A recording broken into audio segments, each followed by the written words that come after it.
Saudara Anda menyaksikan Kompas Bisnis bersama saya Putri Oktaviani. Sesuai siklus historikal pertumbuhan ekonomi kuartal 3 selalu melambat dibanding kuartal sebelumnya. Badan Pusat Statistik kemarin 5 November mengumumkan pertumbuhan ekonomi kuartal 3 saudara melambat ke 5,04%.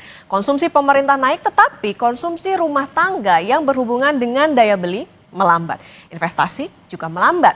Dua sektor ini perlu digas untuk menciptakan lapangan pekerjaan agar pertumbuhan ekonomi makin berkualitas.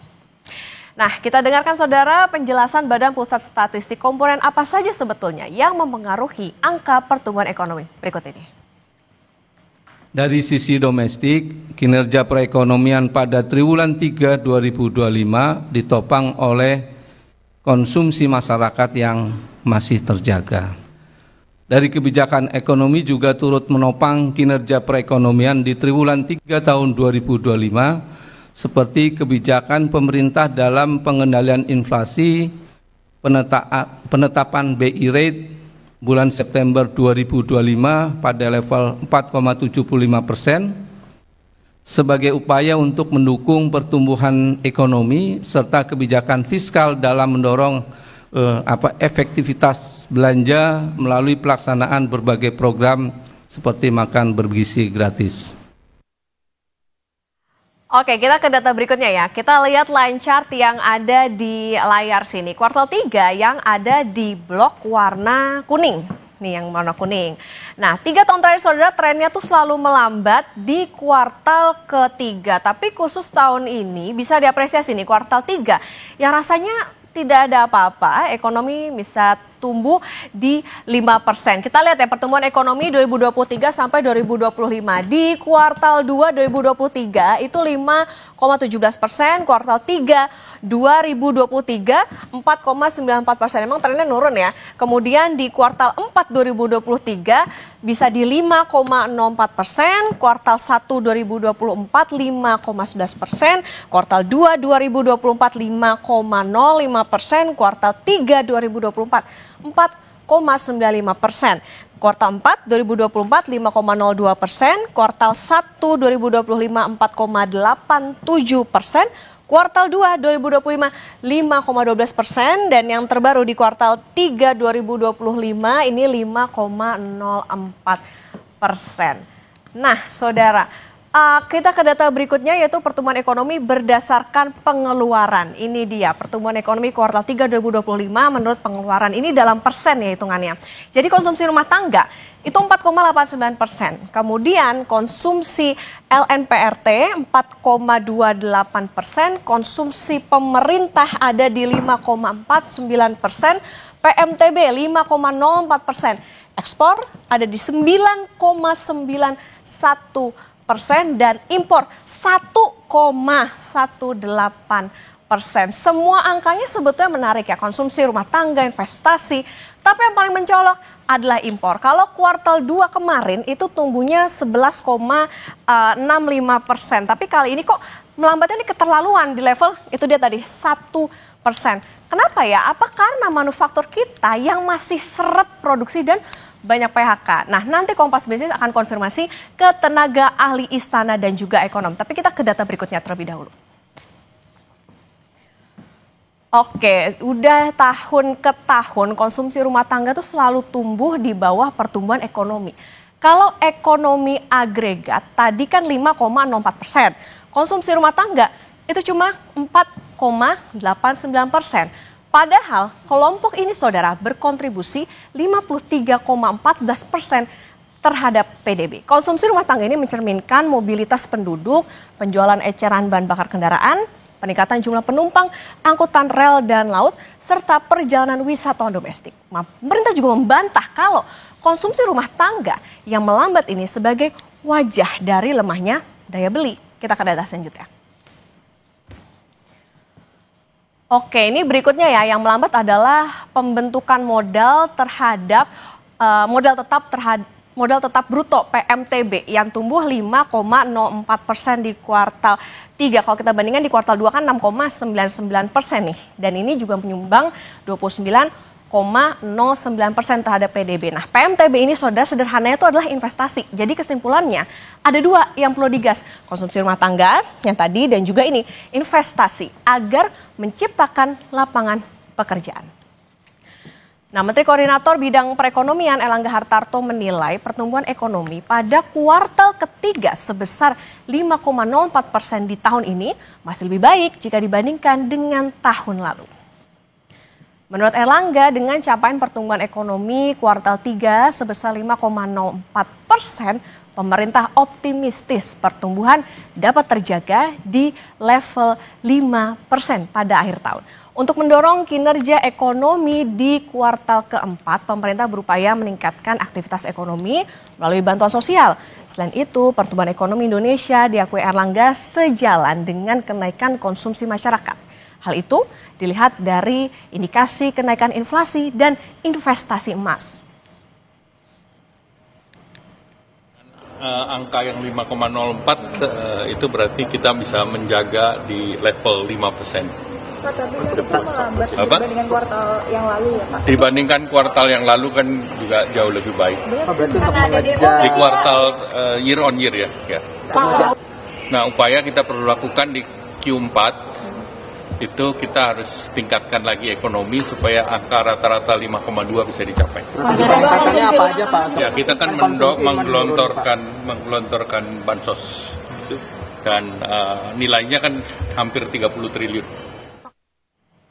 Jadi bagaimana caranya injak gas daya beli dan juga investasi? Kompas Bisnis akan tanya ke tenaga ahli utama Badan Komunikasi Pemerintah Fitra Faisal dan Guru Besar Fakultas Ekonomi Universitas Erlangga Profesor Rahma Gafni. Usai jeda saudara. Kembali di Kompas Bisnis, saudara, bagaimana caranya injak gas daya beli dan investasi? Kompas Bisnis akan tanya ke tenaga ahli utama Badan Komunikasi Pemerintah Fitra Faisal dan Guru Besar Fakultas Ekonomi Universitas Erlangga Profesor Rahma Gafni. Selamat pagi Mas Fitra dan juga Profesor Rahma. Salam sehat semuanya. Selamat pagi. Selamat pagi Mbak Alta. Oke, saya ke Mas Fitra dulu nih. Mas Fitra, secara historikal kalau tadi juga sempat dibahas di World Data kuartal 3 ini kan kayaknya selalu melambat, tapi hebat juga nih, nggak ada apa-apa, sepi faktor musiman, tapi ekonomi bisa tetap di atas 5%. Masalahnya Mas Fitra, konsumsi rumah tangga ini kerap di bawah pertumbuhan agregat. Kalau tadi kan 5,04 ternyata konsumsi di bawah itu gitu, 4,98 kalau tidak salah. Selain stimulus yang sifatnya temporary, apa yang akan digas sama pemerintah ke depan? Ya, menarik karena memang kalau kita melihat trajektorinya seperti yang tadi disampaikan, efek seasonalnya sudah memudar ya. Tetapi di sisi yang lain, kalau kita juga melihat ada efek dari trade diversion dari tarif Amerika Serikat, yang mana itu selalu konsisten ya, membuat surplus perdagangan kita di atas 4 billion US dollar di 3 bulan terakhir ya. Sehingga pada akhirnya ini memupuk surplus yang cukup signifikan dan pada akhirnya kita bisa lihat dari sisi angka ekspornya pertumbuhannya 9,91%. Meskipun kalau kita lihat juga di konsumsi rumah tangga memang tidak terlalu tinggi ya, 4,89%, bahkan dibandingkan dengan kuartal sebelumnya 4,97%. Tetapi ini dikompensasi ya dengan adanya peningkatan ya dengan jalur perdagangan tersebut. Dan surplusnya semakin tinggi karena kita lihat juga dari sisi impor itu cuma 1,18%. Nah, kenapa impornya anjlok? Karena memang ini ada inventory play ya. Jadi bagaimana produsen-produsen itu menggunakan inventory sebelumnya untuk input produksi sehingga produksinya itu memang digenjot dari sisi apa yang sudah dibeli sebelumnya ya di beberapa bulan sebelumnya, dan itu yang mengakibatkan impornya juga tidak terlalu tinggi, dan itu pada gilirannya memompa pertumbuhan ekonomi di kuartal ketiga meskipun tidak sebaik di kuartal kedua, dan bahkan kalau kita tapi dibandingkan dengan kuartal 1 ini jauh lebih baik. Dan tentunya ini sesuai dengan ekspektasi para ekonom. Kalau kita lihat konsensus ekonom di kuartal ketiga itu 5% memang. Nah, 5,04% ya somewhat inline ya dengan konsensus ekonom tersebut. Nah, kalau kita lihat terutama di angka konsumsi yang pertumbuhannya 4,89% ini sejalan dengan tren turunnya base money di kuartal ketiga ya, dan itu juga sempat disampaikan Pak Purbaya beberapa kali. Pertumbuhan base money ini memang merupakan salah satu gejala pelambatan terutama dari sisi konsumsi karena itu menunjukkan transaksi ekonomi, dan itulah kenapa sebabnya Pak Purbaya melakukan pemindahan ya dari anggaran yang sebelumnya diparkir di Bank Indonesia kemudian diinjeksikan di Himbara.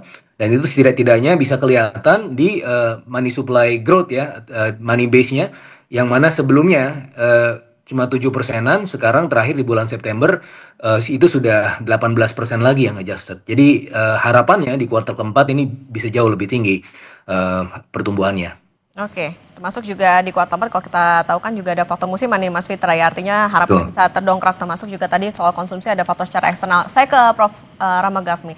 Prof, ekonomi kan melambat tapi sukses nih di atas 5%. Tapi Pak Erlangga nolak kalau daya belinya dibilang melemah. Analisis Anda benarkah daya beli masyarakat kita sudah sebaik klaim pemerintah atau cuma cantik di atas kertas saja?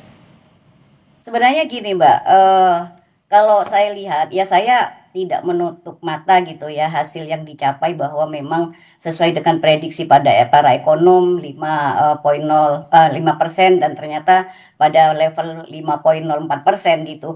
Tapi kita kan harus cross check dulu juga dengan output sektor primer, sekunder dan tersier gitu. Yang tentunya kita sekarang kan bisa melihat bahwa peralihan tenaga kerja dari sektor formal ke informal itu kan dalam 5 tahun terakhir ini angkanya memang sangat fantastis gitu ya. Maka itu tentunya ini juga kita harus melihat bahwa tidak hanya melihat dari pertumbuhan ekonomi aja sebenarnya Mbak Okta, kita harus melihat dulu bagaimana kita dari sisi koefisien elastisitas penyerapan kerja terhadap pertumbuhan ekonomi itu.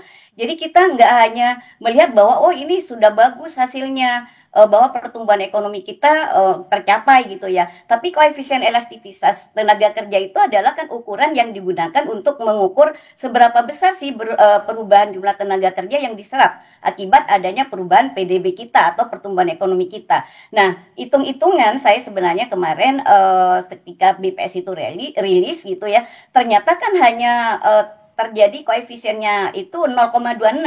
Artinya dari TPT yang terjadi sekarang walaupun dikatakan diklaim menurun pengangguran kita itu, tapi kan TPT-nya masih cukup tinggi 7,4 sekian persen gitu. 7,4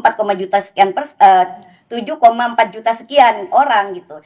Nah, ini kan juga kalau kita hitung dengan koefisien elastisitas penyerapan kerja itu Mbak Okta, itu 0,26 itu hanya kalau itu betul terjadi itu hanya 1,9 juta orang gitu. Artinya kan masih rendah dan wajar kalau impor itu kita menurun. Karena kan kelas menengah sekarang ini kan sedang terhimpit. Jadi mungkin Mas Fitra tadi saya setuju dengan menurunnya impor itu karena masih para pelaku usaha masih menggunakan komponen-komponen yang sebelumnya gitu ya. Nah, tapi ini terjadi bahwa kelas menengah itu memang betul-betul terhimpit sekarang. Nah, mungkin juga kalau saya lihat pertumbuhan konsumsi itu dengan pertumbuhan konsumsi pemerintah, konsumsi rumah tangga itu dengan pemerintah itu lebih tinggi konsumsi pemerintah sebenarnya.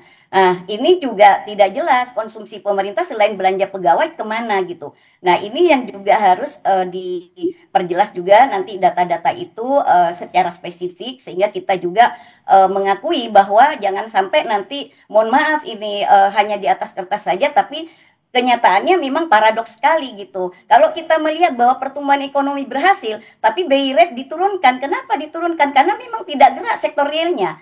Dan juga sekarang karena bank itu bandel, tidak menurunkan juga suku bunganya akibat adanya penurunan BI rate, maka BI memberikan insentif KLM sekarang yang akan diberlakukan pada 1 Desember nanti. Artinya apa? Ini masih hati-hati perbankan juga untuk menyalurkan karena memang mandeknya sektor real. Jadi kita tidak bisa semata-mata hanya melihat bahwa pertumbuhan ekonomi kita itu sudah bagus. Kalau kita bandingkan dengan Vietnam, itu jauh. Jadi kita sebenarnya agak malu Mbak, karena Vietnam itu adalah negara yang dulunya banyak perang, infrastrukturnya lebih jelek dari kita yang lebih bagus gitu. Tapi sekarang di kuartal 3 bisa bertumbuh 8,23%. Nah, ini Ini nggak ada apa-apanya kalau kita bandingkan dengan Vietnam. Dan perlu hati-hati juga. Kenapa? Karena rupiah kita masih under pressure. Artinya tekanan global ini masih cukup rawan untuk ekonomi kita Indonesia. Apalagi sekarang juga ditengarai bahwa akan terjadi booming teknologi juga. Jadi ada bubble teknologi di Amerika. Ini juga perlu kita persiapkan ke depan ini. Jangan sampai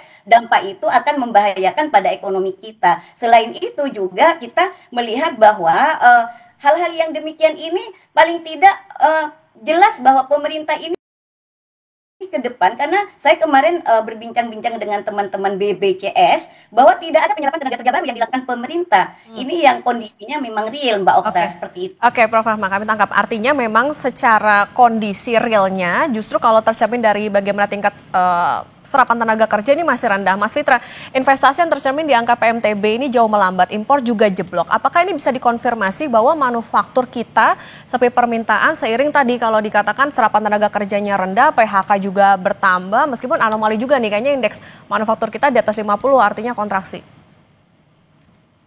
Di atas 50 artinya ekspansi. Ekspansi Jadi ya? kalau kita lihat dalam beberapa bulan terakhir indeks manufacturing justru sudah meningkat ya. Jadi ini sebenarnya wajar saja ya ketika misalnya ada kenaikan ya, ekspansi di atas 50, biasanya memang ada inventory surplus. Dan ketika inventory surplus itu ada kalanya memang PMI juga turun, dan itu sebenarnya faktor yang biasa saja gitu kan. Dan kita melihat bahwa menjelang kuartal keempat angka PMI sudah 3 bulan berturut-turut itu menuju fase yang jauh lebih tinggi dari sebelumnya. Nah, kalau kita lihat dari sisi penyerapan tenaga kerja ya, 3 industri atau sektor yang memang menyerap tenaga kerja paling tinggi adalah sektor pertanian, sektor perdagangan, dan juga sektor industri pengolahan. Yang mana mereka ini rata-rata pertumbuhan sektoralnya memang di atas 5%, kecuali sektor pertanian. Tapi kalau kita bicara sektor pertanian ini sebenarnya kalau dibandingkan dengan kuartal-kuartal sebelumnya itu tumbuh 4,93%, jauh spiking dibandingkan dengan pertumbuhan di kuartal kedua dan kuartal 1 yang cuma 1,6%. Kenapa? Karena ada aktivitas permintaan yang tinggi ya, di sektor pertanian, di-drive salah satunya oleh MBG, sehingga ini menjadi demand pull production. Dan pada akhirnya kita bisa melihat bahwa kinerja sektornya itu cukup tinggi dan menyerap tenaga kerja yang juga cukup baik. Nah, kalau kita bicara mengenai inklusif ya, pertumbuhan ekonomi di sektor pertanian ya biasanya inklusif, karena memang dia sangat terkait ya dengan proses pengentasan kemiskinan dan pengurangan angka pengangguran yang paling banyak memang di desa, dalam konteks ini penyerapan tenaga kerja di sektor pertanian. Nah, kalau kita lihat juga memang betul bahwa middle class kita dalam tekanan dalam 5 tahun terakhir. Kita melihat 2019 itu jumlah middle class 57,9 juta, sekarang tinggal 47,3 juta, anjlok 9,5 juta orang. Nah, itulah yang kemudian dilihat pemerintah perlu diantisipasi dengan fokus kepada terutama industri pengolahan. Dan kalau kita bicara industri pengolahan, ini sudah 2 kuartal ya berturut-turut itu tumbuh di atas 5%. Bahkan kalau kita melihat adjusted versionnya di kuartal 1 itu juga di atas 5% ya. Jadi terakhir meskipun kalau kita bandingkan dengan kinerja di kuartal kedua yang 5,68%, tetap saja di industri pengolahan di kuartal ketiga 5,54%. Ini sejalan dengan fokus kita kepada industrialisasi. Nah, tapi industrialisasi saya tidak cukup tentunya ya. Bagaimana kita juga melihat bagaimana industrialisasi ini adalah industrialisasi yang inklusif ya, memiliki absorptive capacity. Dan dalam hal ini yang kita lihat bahwa investasi di human capital dan penyerapan tenaga kerja yang lebih signifikan ini menjadi fokus perhatian ke depan. Nah, pemerintah dalam hal ini mencoba untuk melakukan 3 pilar sekaligus ya, merujuk pada apa yang pernah dilakukan oleh Abenomics, three arrows. Yang pertama adalah monetary easing, dan yang kedua adalah fiscal stimulus, dan yang terakhir adalah structural reform. Nah, ini yang dilakukan kalau kita lihat bagaimana kemarin ada injeksi 200 triliun rupiah ke Himbara. Di sisi yang lain ada peningkatan aktivitas di sektor real dengan cara stimulasi ya, dengan stimulus fiskal 16,3 triliun di kuartal ketiga, yang kita harapkan dampaknya itu akan terasa di kuartal keempat. Fokusnya kepada industri pariwisata dan ekonomi kreatif, karena sebagai presiden di kuartal kedua kita melihat bagaimana pertumbuhan di sektor jasa lainnya 11,3%, dan juga pertumbuhan di sektor jasa perusahaan yang juga di atas 9%. Itu merupakan buah dari intervensi yang sebenarnya tidak terlalu banyak ya. Kalau kita lihat dari kuartal kedua misalnya ada 24,4 triliun stimulus fiskal, itu 10,7 triliun untuk bantuan subsidi upah, 11,9 triliun rupiah untuk bansos, tetapi yang menarik adalah 900 miliar untuk transportasi, dan ternyata yang kecil ini memiliki dampak pengganda yang cukup signifikan, memiliki linkages yang cukup baik dengan sektor ekonomi kreatif. Nah, makanya sebagai presiden ini kemudian di carry over di kuartal ketiga dengan 16,3 triliun rupiah ini juga fokus kepada sektor ekonomi kreatif. Nah, memang belum sangat terasa ya. Kita harapkan memang ada efek lag-nya di kuartal keempat itu akan kelihatan. Tetapi setidak-tidaknya kalau kita lihat di sektor jasa lainnya yang masih tumbuh 9,9% dan juga sektor jasa perusahaan yang tumbuh 9,9% juga. Ini dan kalau kita lihat juga di sektor akomodasi makanan dan minuman yang juga tumbuhnya juga signifikan, ditambah Infocom yang juga tumbuh di atas 9%. Ini menjadi semacam enabler wadah pertumbuhan ekonomi kita di kuartal keempat. Apalagi dari injeksi likuiditas yang 200 triliun rupiah itu, hitung-hitungan ad hoc-nya yang saya hitung, itu akan ada tambahan 0,3 sampai 0,4%. Sehingga kalau kita lihat di kuartal keempat, bisa jadi itu di atas 5,3% pertumbuhan ekonominya. Dan di whole year bisa minimal 5,05 atau bahkan 5,1%. Oke, tadi dikatakan ya pemerintah memberikan tadi stimulus maupun juga tadi injeksi 200 triliun rupiah. Nah ini Prof. Gahmi, seberapa berdampak ini? Kemudian juga soal realisasi investasi di BKPM kan emang naik. Masalahnya Prof. beberapa tahun lalu kalau bicara data 1 triliun investasi bisa menyerap 2.500 tenaga kerja. Sedangkan sekarang mentoknya di 1.200-an. Pemerintah harusnya bisa sadar nih kalau padat karya gesernya ke padat modal. Apa yang harus dilakukan pemerintah agar demografi ini nggak jadi petaka buat pertumbuhan ekonomi? Ya, ini Mbak Okta. Sebenarnya fokus pemerintah sekarang bagaimana mengundang foreign direct investment dengan cara memberikan suatu kemudahan-kemudahan, termasuk dari insentif fiskalnya yang jelas, juga perlu perizinan-perizinan yang diberikan suatu kemudahan, dan juga property rights-nya jelas, kepastian hukumnya jelas, SDM-nya yang punya suatu skill. Karena kita tahu sekarang Mbak bahwa angkatan kerja kita rata-rata itu masih berpendidikan rendah. Jadi low skill, low labor atau unskilled labor gitu. Kita masih mempunyai sekitar kurang lebih 55% angkatan kerja di Indonesia hanya berpendidikan SD dan SMP.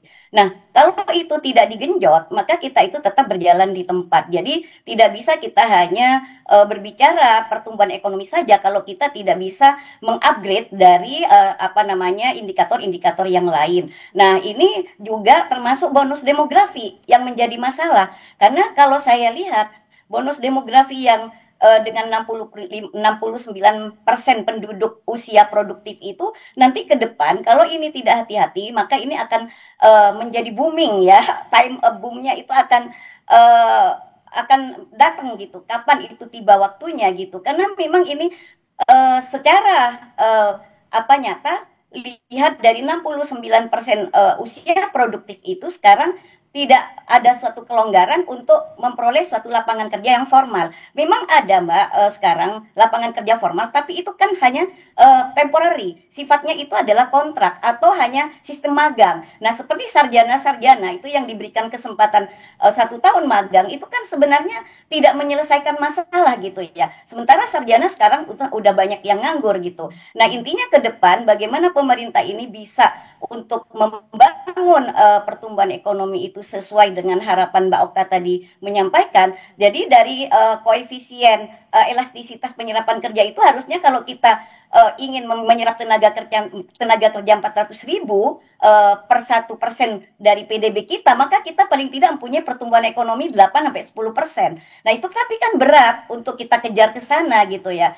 Intinya apa yang harus dilakukan ya, kita harus ada program-program yang skala prioritas. Jadi artinya abaikan dulu yang tidak prioritas gitu. Jadi intinya membangun investasi itu menjadi kewajiban, memberikan suatu fasilitas kepada para investor itu juga kewajiban, termasuk juga bagaimana suku bunganya, property rights-nya, kepastian hukumnya, kemudahan berusahanya, dan juga insentif fiskalnya, SDM-nya yang siap untuk langsung dapat menerima pekerjaan yang diberikan. Seperti itu. Jadi kita itu nggak bertele-tele jadinya, nggak membuang waktu gitu. Karena apa? 5 tahun itu prosesnya cepat. Jadi saya khawatir Pak Prabowo ini sudah habis masanya nanti kita belum apa-apa. artinya apa? Untuk menggapai kepada Indonesia emas itu masih kita berat gitu. Seperti itu Mbak Okta. Oke, insentif juga perlu, tapi baik lagi soal bagaimana SDM dan juga serapannya yang juga penting, termasuk juga bagaimana pemilihan skala prioritas itu tadi. Prof. Rahma dan juga Mas Vita, nanti kita lanjutkan kembali. Nah saudara, kami akan kembali usai jeda. Rupiah jatuh ke 16.700. Apakah ada faktor distress alias ketidakpercayaan investor terhadap angka yang dirilis BPS? Kami lanjutkan usai jeda. Kembali di Kompas Bisnis Saudara, dan kita akan melanjutkan perbincangan bersama dengan tenaga ahli utama Badan Komunikasi Pemerintah Fitra Faisal dan Guru Besar Fakultas Ekonomi Universitas Airlangga Profesor Rahma Gafni. Mas Fitra, Prof. Rahma, kita lanjutkan kembali. Kalau tadi sempat disinggung soal bagaimana tenaga kerja kemudian juga upaya supaya investor nih banyak membuka ekspansi investasi sehingga bisa tadi ada hubungannya dengan serapan tenaga kerja. Tapi kita kalau bicara, saya ke Prof. Rahma. Prof, pertumbuhan ekonomi diklaim kan baik tadi. Tapi kenyataannya kalau kita bicara soal rupiah malah jatuh ke 16.700-an. Apakah ada sentimen tentang distrustnya investor pada angka pertumbuhan ekonomi yang dirilis BPS ini? Ya. Gini Mbak Okta, exchange rate ini kan memang jadi suatu acuan para investor gitu ya. Tapi kita jangan lupa bahwa sebenarnya salah satu yang mempengaruhi pada US dollar itu ini kita kan kemarin kan kita lihat ya saham-saham mulai dari Dow Jones, Nasdaq dan sebagainya itu pada merah semua. Dan itu kan kita melihat bahwa ada suatu kembali nanti ada tanda-tanda ada krisis keuangan kembali yang mengancam Amerika Serikat akibat tadi gelombang teknologi itu tadi. Ini sebenarnya hanya masalah waktu aja Mbak Okta. Tapi ini juga menjadi istilahnya peringatan juga bagi Indonesia gitu ya. Artinya kita jangan sampai terpuruk kepada dolar yang lebih tajam lagi. Nanti BI itu jangan menurunkan suku bunga lagi. Jadi karena ini salah satunya juga pengaruh tekanan US dollar itu karena penurunan suku bunga BI rate itu. Karena ini juga akan membawa kepada rupiah menjadi lebih tertekan lagi. Nah ini intinya nanti supaya kita itu tetap menjaga stabilitas ekonomi dan juga bagaimana stabilitas nilai tukar juga tetap terjaga. Satu adalah memberikan suatu kepercayaan kepada investor. Jadi membangun kepercayaan pada investor bahwa apa yang akan disiapkan oleh pemerintah itu betul-betul nyata nanti ketika ada investor masuk ke Indonesia, karena itu merupakan acuan indikator investor adalah exchange rate. Seperti itu Mbak Okta. Oke, artinya gini, tadi soal bagaimana membangun kepercayaan investor, tapi juga kalau kita bicara soal bagaimana nilai tukar, ini kan ada faktor eksternal. Nah, Mas Fitra, tanggapan Anda termasuk juga bagaimana tadi kalau rupiah terpuruk, tapi ISG ini pecah rekor? Tidak masalah ya, jadi kita melihat begini Mbak, ini suatu hal yang sangat normal. Jadi kalau kita lihat pertumbuhan base money di bulan Agustus itu sekitar 7% dan sekarang di bulan September menuju Oktober sudah 18%, itu sudah hampir pasti akan membuat rupiah itu lebih lemah. Tetapi kita ingat bahwa memang ada faktor antara ya. Jadi itu adalah hal yang bisa kita lihat di jangka pendek. Tetapi ketika basis produktifnya itu bisa meningkat, itu rupiah akan kembali lagi stabil. Nah, dalam hal ini, apa sih yang diharapkan dengan adanya peningkatan base money? Yaitu aktivitas ekonomi muncul. Dan itulah yang kemudian kita bisa lihat di kuartal keempat. Karena dari sisi analisa dampak ekonominya, itu bisa meningkatkan growth factor 0,3 sampai 0,4%. Nah, ketika misalnya pertumbuhan ekonomi kita di kuartal 4 sesuai dengan target atau trajektori tadi 5,4%, maka ini juga bisa meningkatkan atau berpotensi untuk membuat rupiah lebih baik lagi dari sisi pertama, dari sisi ekspektasi, yang berarti ada growth factor yang lebih baik di 2026 dan itu akan mengundang investor masuk. Dan yang kedua adalah dari sisi peningkatan kapasitas produktif. Nah, apa yang kita bisa lihat dari peningkatan kapasitas produktif? Kita bisa lihat bagaimana PMTB itu pertumbuhannya selalu di atas 5% dalam 2 kuartal berturut-turut, sehingga itu sesuai dengan trajektorinya. Tetapi ya tentunya ya PMTB atau investasi ya, industrialisasi bahkan ya, ini adalah satu hal. Tentunya kita juga harus membuatnya lebih inklusif. Dan sehingga apa yang pemerintah lakukan adalah membuat aspek intertemporal. Investasi intertemporal itu di mana sih?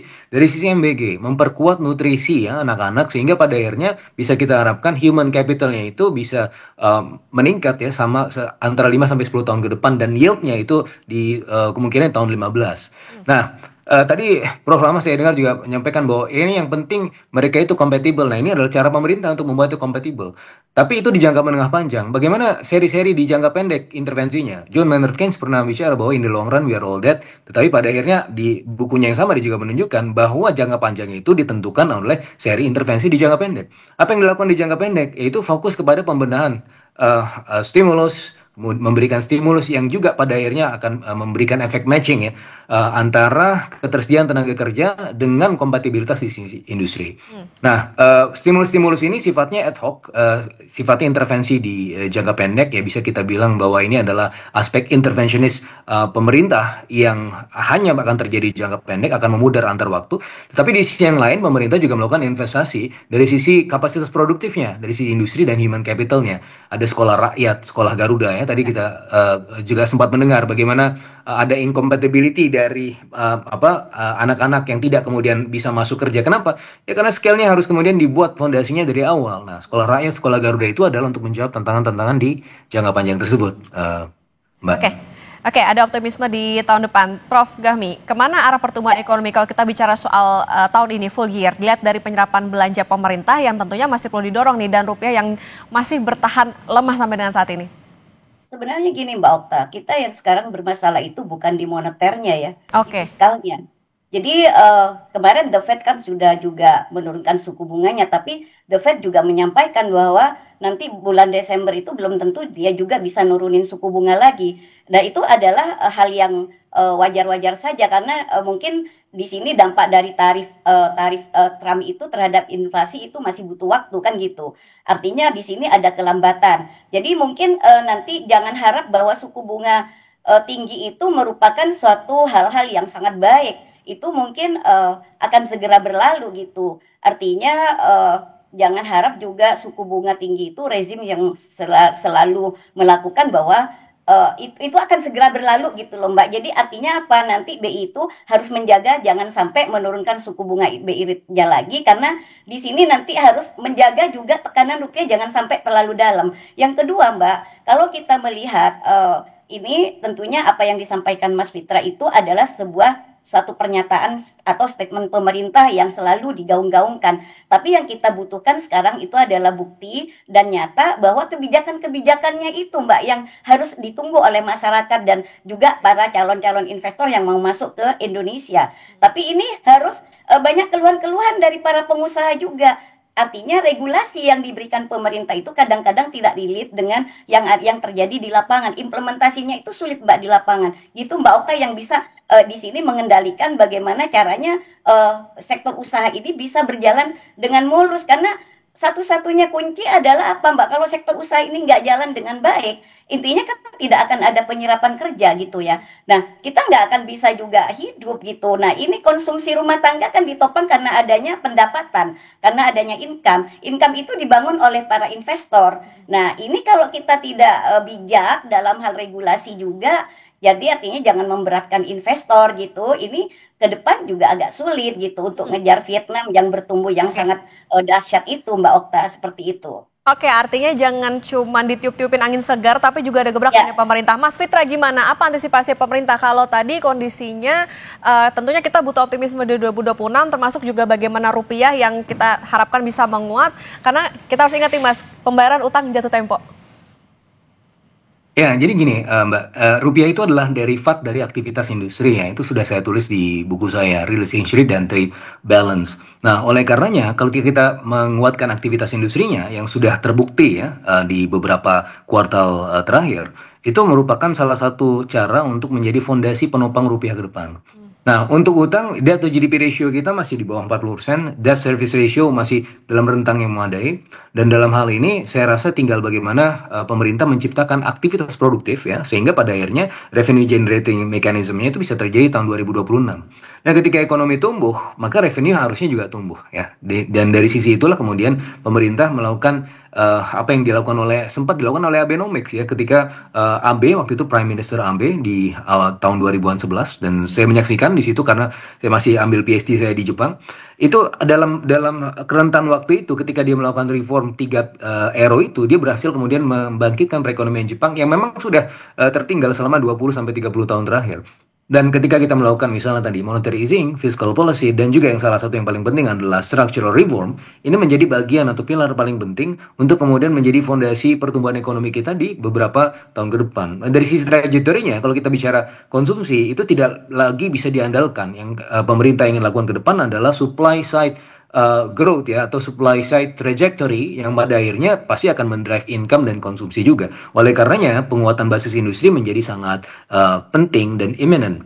Dan di sisi yang lain yang seperti tadi saya jelaskan bahwa absorptive capacity-nya juga perlu dikuatkan. Tidak penting ketika industri cuma kuat tetapi tidak mampu kemudian menyerap tenaga kerja, artinya rakyat itu di luar sentra kuasa. Yang akan kita lihat ke depan adalah bagaimana injecting human capital supaya dia bisa compatible, supaya ada absorptive capacity yang memadai dengan aktivitas investasi yang masuk. Dan pada akhirnya kita bisa melihat pertumbuhan ekonomi yang tidak hanya tinggi tetapi juga sustainable dan inklusif gitu Mbak. Iya tentu rakyat pun juga menantikan Mas Fitra bagaimana apa yang dilakukan oleh pemerintah saat ini punya dampak signifikan karena yang dibutuhkan nggak cuma insentif secara temporer aja tapi juga keberlanjutan supaya itu tadi angka-angkanya nggak cuma cantik di atas kertas tapi juga punya kondisi real yang juga bisa dirasakan masyarakat termasuk juga kemudahan cari kerja, investasi dan juga rupiah juga semakin kuat semakin gacor. Terima kasih tenaga ahli utama Badan Komunikasi Pemerintah Mas Fitra Faisal dan juga Guru Besar Fakultas Ekonomi Universitas Airlangga Profesor Ahmad Gafni sudah bersama di Kompas Bisnis. Sehat selalu. Terima kasih Mbak.